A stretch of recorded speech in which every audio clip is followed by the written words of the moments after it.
maantay kulankan adiga ajiibteen oo aan isku kin yeeray oo ahaa dhibkii masiibadii ka dhacday magaalada Hargeysa suuqii weynaa oo aan aad uga xunnahay ka shacbi Soomaali ahaan shacbiga Soomaaliland waxaan uga tacsideynaa arintaas masiibada ee soo gaartay waana ka xunnahay ka dawlad ahaan waana garab taaganahay walaalaheen Somaliland waxaan rabaa halkan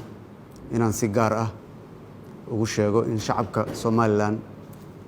dadkii masiibadaas ka soo gaartay magaalada Hargeysa oo markasta noo soo gurman jiray shacabka Somaliland markasta way noo soo gurman jireen dhibaatooyin markayna qabsadaan wayna garab istaagi jireen sida darteed ka dawlad ahaan dawladda federaalka Soomaaliya waxaan go'aansanay inaan ku tabarucno lacag gaaraysa 1 milyan oo US dollar ah wixii karaankeena oo ka badanna waa dadaal ah waa ku jirnaa hadduu Allah subhanahu wa ta'ala idmo shacabka Somaliland ganacsatadii ku hantida iyo maalka weysay waxaan leeyahay waa ka xunnahay wixii idin soo gaaray walaalaheen ayaa tiin markastana waa idin garab taaganahay nagu tashta habeen iyo maalin garabkiina ayaan taaganahay insha Allah ilaahayna waxaan ka baryaynaa intii aad ku weyseen oo ku qasaarteen oo idin kaga gubatay ka badan inuu ilaahay idin kugu bedelo sabar ayaana loo baahan yahay waa masiibo xun waa xanuun adag waana ka xunnahay dhammaan shacabka Soomaaliyeed aad ayay uga xun yihiin بسم الله الرحمن الرحيم الحمد لله نحمده ونستعينه ونستغفره ونتوب إليه وصلى الله على سيدنا محمد وعلى آله وصحبه وسلم رئيس الوزراء كحيين وزير هذا قدوميها بنجي دحى ganacsatada sharafta badan ee dhamaantii waxaan leeyahay assalaamu calaykum waraxmatullaahi wabarakaatu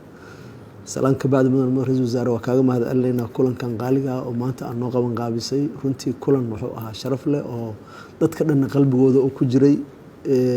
waqti ku haboona la qabtay masiibadu shalay dhacday maantana waa isaga nimid alxamdulillah aadan kaaga mahadcelinaynaa kulankaas adiga wasiiradaadaba ay ganacsataduna si degdeg ah maanta uga soo qayb gashay intaas markaan uga gudbo mahadcelinta waxaan rabaa marka horeysa inaan iraahdo walaalaheen dhibta ku dhacday masiibay ahayd inna lillahi wa inna ilayhi raaji'uun ilaahay badal khayr qaba ilaahay ha siiyo dadka wax ku xoolo beenana waxaan leenahay sabra waa musiibo waaye waana imtixaan rabaani ah shalay ilaahay wax ku siiya maantana ka ashtay waana lagu samraa waxaan rajaynaynaa ilaahay ducadeenaas waa bil ramadaan oo waliba koodi ah waa imtixaan isleeyahay barnaamijka marka meesha ku soo aad afiiriso imtixaankana waxa weeye waxyaalaha loogu gudbaa waa bedelkiisu janno noqon doona insha Allah hadii la yiraahdo marka intaas markaan ka soo gudbo waxaan rabaa walaalaheen reer Somaliland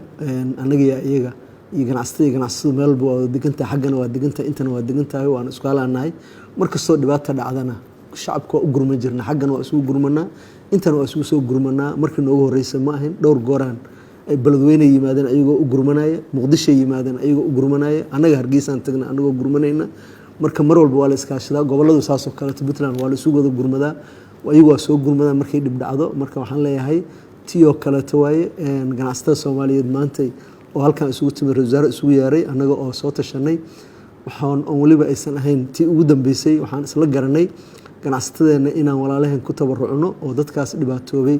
aan ku kaalmayno lacag 2 milyan oo dollar ah oo ganacsatada Soomaaliyeed ay ku deeqayso reer Muqdisho ah oo rabna inaan ku tabarucno walaalaheen dhibka uu soo gaaray anaga oo markaas lacagta dawladda ku tabarucdo iyo mid anaga ku tabarucnaba ay noqon doonto mid hal mar la isla geeyo insha Allah hadii la yiraahdo intaas kadib waxaan rabaa inaan munaasabadan uga faa'iideysto waa munaasabadaas oo hadda loogu talagalay waa tii ay dhibtaas dhacday ahayd laakiin isla Ramadaanka bishii Ramadaan hadda noo dhalatay ganacsatada Soomaaliyeed waxaan rabaa inaan ugu baaqo dadkeenu waa dhiban yihiin abaaraha lagu jira waa la rafaadsan yahay waxaan rabnaa fadlan xaaladan lagu jiro dadka in loo dhimriyo oo badaacadeenu ay raqiis noqoto oo dadka bisha Ramadaan